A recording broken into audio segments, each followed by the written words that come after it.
ఇష్టపడే చింతమనే నీ వీరుడు వంట జనంలో చీరుతున్న జెండా చిగురించే ఆశలకు చింతమనే నండా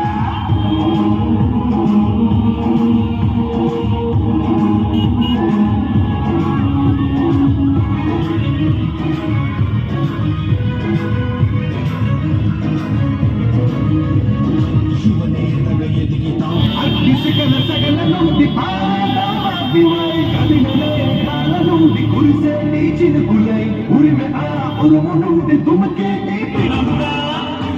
యుగపు పాలనకు పాతరేసి సింగంలా కొన్న యుగపు పాలనలే అందించగ వస్తుండు కదలిరా కదలిరా ఓ తెలుగోడా తెలుగు జాతి గెలుపుదా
చేతులు పట్టుకన్నా చేతులు పట్టు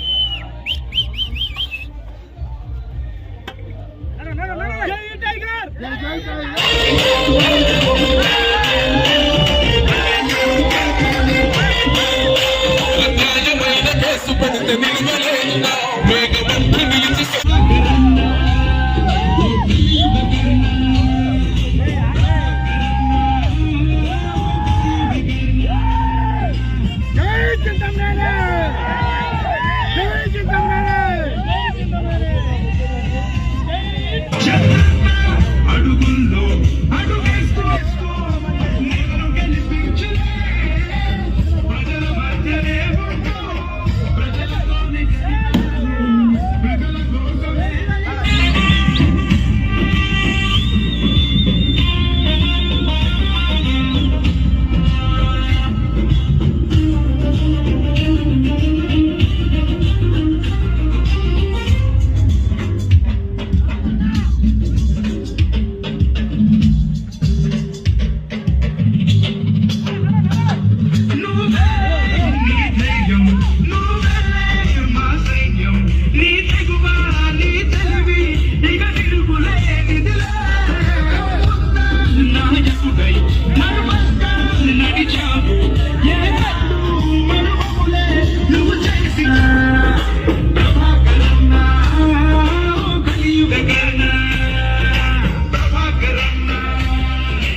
నా పొరుగు పోతే నేను వచ్చేస్తా మీ ఎలక్షన్కి మిమ్మల్ని ఎమ్మెల్యే చేస్తా మిమ్మల్ని మంత్రి చేస్తా అని పాతలు పోసే నా దగ్గర నాకు చెప్పారు.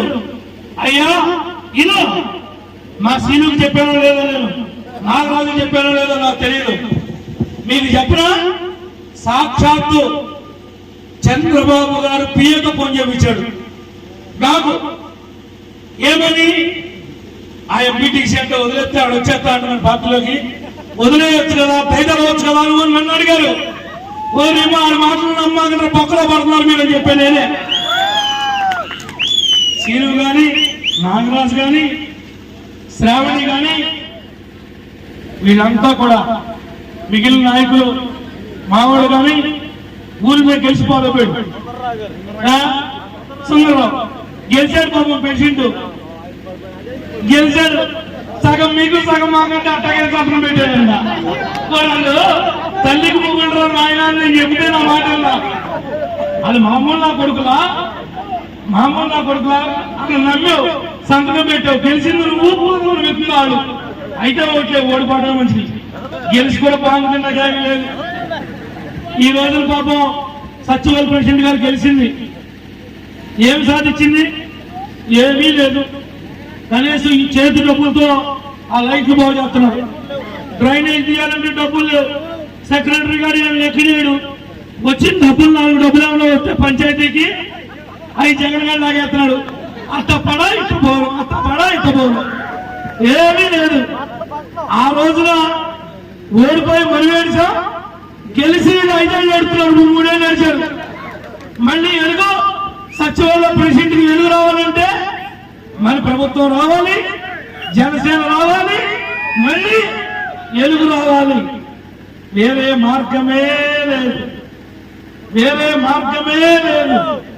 ఎలా వచ్చిన జగన్ అలాగే పోతాడు.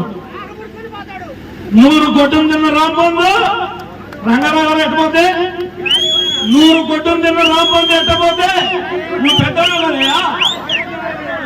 100 గొడ్డం తిన్న రాంబంధు గాలి దుమ్ము కూలుద్ది.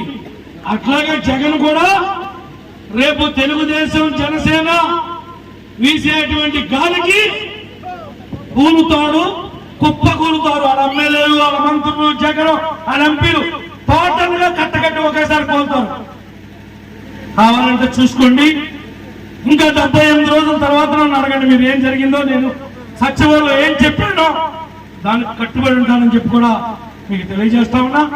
ఇంత శ్రద్ధగా మీరన్నటువంటి నా సోదరులకు సోదరులకు పద్మాశాలవారా, ఇదా మీ పాలన అడుగుతున్నా, ఇదా మీ రాజనీతి అడుగుతున్నా.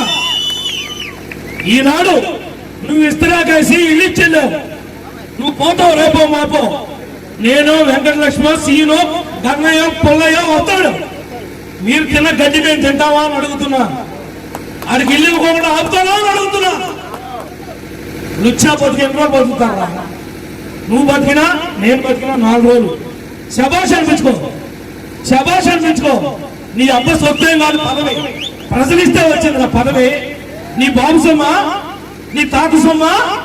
జనం ఓట్లేస్తే మనం ఎమ్మెల్యే అయ్యాం, మంత్రులు అవుతాం, ముఖ్యమంత్రులు అవుతాం. ఇదేంట్రా, ఇదేనా రాజనీతి అని అడుగుతున్నా. జగన్ నువ్వు కానీ, నీ మంత్రులు కానీ, నీ ఎమ్మెల్యేలు కానీ మిమ్మల్ని బంధువులతో రోజులు దగ్గర పడ్డాయి, మిమ్మల్ని బంధువులతో రోజులు దగ్గర పడ్డాయి. మీకు చెప్తా ఎందుకు తాగుతున్నామో.